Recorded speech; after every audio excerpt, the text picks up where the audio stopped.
Force will be with you, always.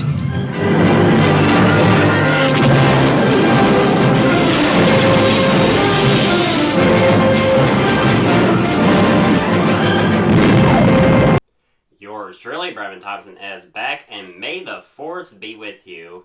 So for this video, I decided to talk about Star Wars, or Star Wars Episode 4 New Hope, whatever you want to call it. For this one, I decided to call it Star Wars because that's originally what it was titled back in 1977.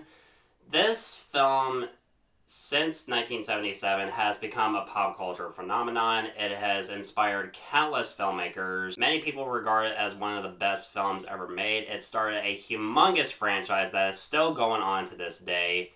And Star Wars has continued to have a humongous impact on so many people, myself included. And Star Wars has been very important to me ever since I was a child. I watched the original trilogy along with the prequels countless times as a kid. And when it comes to the original Star Wars, it revolutionized science fiction filmmaking. And without George Lucas's genius, we wouldn't have this beloved franchise. So in terms of acting, nobody gives a bland performance, especially from the main 3 stars. Mark Hamill is still great as Luke Skywalker. Harrison Ford is a badass as Han Solo. And Carrie Fisher, rest in peace, was perfect as Princess Leia. So after the opening crawl, I've always loved this shot when the camera pans down to space and then we see this Rebel cruiser being attacked by the Star Destroyer. And just when you see the Star Destroyer just closing in on this Rebel cruiser, that just gives you a hint of like how serious of a threat the Empire is. So after the Stormtroopers slaughter the Rebels, this is when we're introduced to Darth Vader, one of the most badass villains of all time. Within this scene, you understand this character. I mean, you understand that he means business, and he will murder your ass without hesitation. If this is a consular ship, where is the ambassador? Commander, tear the ship apart until you find those plans, and bring me the passengers. I want them alive! So after Leia is captured, R2-D2 and C-3PO enter an escape pod, and then they land on Tatooine. And I like how the next few minutes of the film mostly focuses on those 2 droids. And when they are eventually sold to Luke and his aunt and uncle, we get to see what Luke's life is. I mean, he's kind of like the everyday character.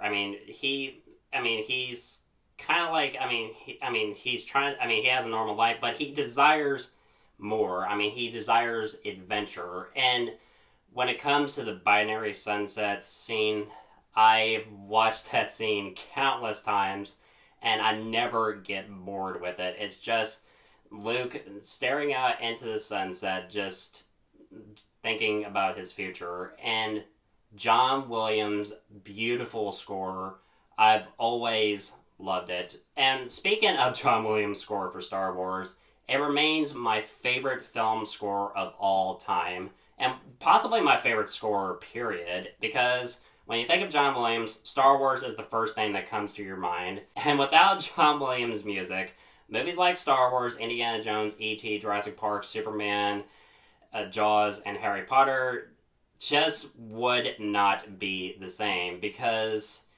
when it comes to John Williams' music, you know that you are in for something special, because there's very few moments where he gives a bad score, but when it comes to his Oscar-winning score for Star Wars, his music alone is genius. I also love the introduction of Obi-Wan Kenobi, played by Alec Guinness, who is the only actor to be nominated for an Oscar playing a Star Wars character. That just blows my mind. And Alec Guinness's Oscar nomination for his performance alone is well-deserved. Every line that he gives, he delivers his lines like a pro. I love every scene with this character. He tells Luke about the Force, about the Clone Wars, his connection to his father. Oh, the Force is what gives the Jedi its power. It's an energy field created by all living things. It surrounds us, penetrates us, and it binds the galaxy together. I have always loved that line. When Uncle Owen and Emperor were killed, that's when Luke decides to tag along with Obi-Wan to Alderaan. So they go to Mos Eisley, and I always love this line for Obi-Wan. Mos Eisley Spaceport. You will never find a more wretched hive of scum and villainy. We must be cautious. And the Jedi mind trick, that scene with Obi-Wan and the Stormtrooper right when they're stopped, you don't need to see his identification. We don't need to see his identification. These aren't the droids you're looking for. These aren't the droids we're looking for. He can go about his business. Everything about this movie. I fucking love it. I love this movie. And everything about the cantina scene, the introduction to Han and Chewie, the music, the I love the cantina music. And of course, possibly the most famous moment in this entire scene, Han shot first. There is no fucking debate. He shot Greedo first. No matter how many times they try to re-edit this scene with Han and Greedo, I'm always just sticking with the uncut original footage of Han shooting Greedo first. That's how it was played, and that's the one I'm gonna stick with. Yes, I bet you have. And the Millennium Falcon still remains my favorite ship in all of Star Wars. Fast ship? You never heard of the Millennium Falcon? Should I have? It's the ship that made the Kessel Run in Western 12 parsecs. So when the Empire finally decided to test its power on Alderaan and destroy it, that's one of the few holy shit moments in the film, and that was well earned. So when our heroes enter the Death Star, they try to save Princess Leia and deactivate the tractor beam. Luke, Han, and Chewie attempt to rescue Leia, and that entire scene in the trash compactor, it's funny and also very suspenseful. And the confrontation between Obi-Wan and Vader still holds up. And in terms of lightsaber fights, do I think it's as good as like the ones that we get in Empire Strikes Back or Return of the Jedi or the prequels or even the sequel trilogy? No, but still, it's fine for what it is and it's acceptable. And from how the scene is executed, from the line delivery between these characters, you can tell that these two have history together. I've been waiting for you, Obi-Wan. We meet again at last. The circle is now complete. When I left you, I was but the learner. Now I am the master. Only a master of evil, Darth. You can't win. If you strike me down, I shall become more powerful than you can possibly imagine. And of course, Obi-Wan gives up his life so Luke and the others can escape. And the scene with the TIE fighters and just how this scene is executed, I mean, the effects still hold up. And I love the score.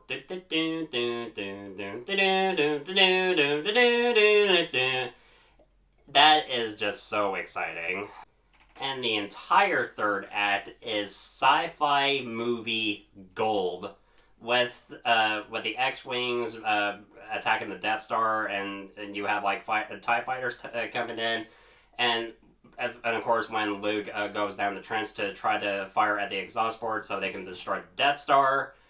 And you hear Obi-Wan's voice talking to Luke and telling him to use the Force and trust his instincts. And I love the moment when Vader is like about to attack Luke and thinking, the Force is strong with this one. And just when he's about to kill Luke, that's when Han steps in at the last second and saves Luke, just to give him enough time to fire at the exhaust port with the proton torpedoes, and Death Star blows up right when Tarkin thinks, oh, I'm this close to victory. And then, boom! The Death Star blows up, and it ends with our hero celebrating. That throne room scene, I've always loved it, especially with John Williams' music. It could not have ended better. And after that, that's when people are wanting more out of this series.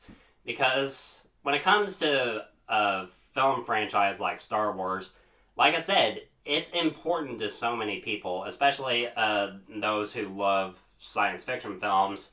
And since then, it has remained so important to so many people ever since it came out in 1977. It's one of the best films ever made.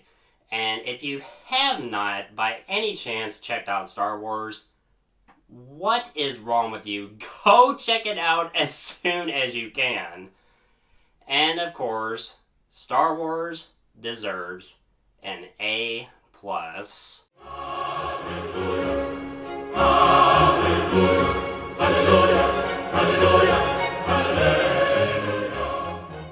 Guys, I have had so much fun talking about Star Wars for you guys, and soon I'll be starting my 80s May event, starting tomorrow, and I really cannot wait to do that. That's going to be my passion project for this month.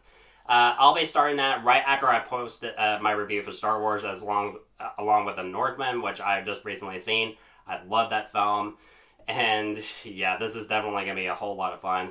Guys, thank you so much as always for watching. I'm looking forward to doing more videos really soon. And if you want my thoughts on old or new films, of course, you know where to find me. And as always, may the 4th be with you.